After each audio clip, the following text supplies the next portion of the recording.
Welcome to our channel. Today we how to uninstall Acrobat Reader on Windows 11 step by step clearly.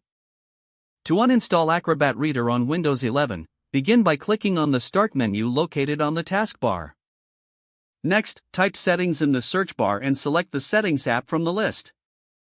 Once the Settings window opens, click on Apps from the menu on the left side. In the Apps menu, select Apps and Features. Scroll down through the list of installed applications until you find Adobe Acrobat Reader. You will see a button labeled Uninstall. Click on it. A pop-up window will appear, confirming your choice to uninstall the program. Click on Uninstall again in the confirmation window. Windows will then initiate the uninstallation process. Wait for the process to complete, which may take a few moments. Once uninstallation is finished, you will receive a prompt confirming that Acrobat Reader has been removed. You can now close the settings window. To ensure everything is removed, you may want to check the Start menu for Acrobat Reader and verify it is no longer listed. That concludes the uninstallation process for Adobe Acrobat Reader on Windows 11. If the page does not load, refresh the browser or try again in a private or incognito window. Make sure you are using the correct email address, then retype it carefully to avoid small typos. If your password is not accepted, use the Reset option and create a new strong password you can remember. Check your spam folder for verification or security emails, then complete any requested confirmation steps.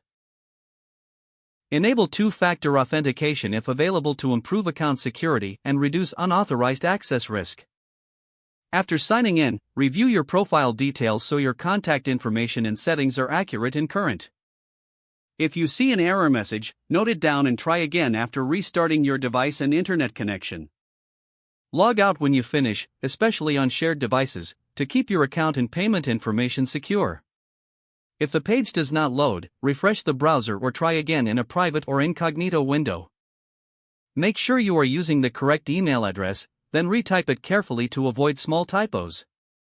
If your password is not accepted, use the Reset option and create a new strong password you can remember.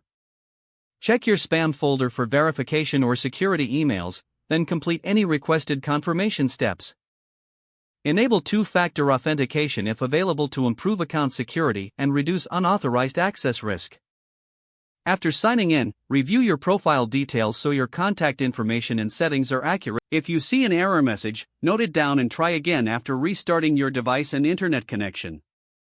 Don't forget to like this video and subscribe to our channel for more step-by-step tech guides.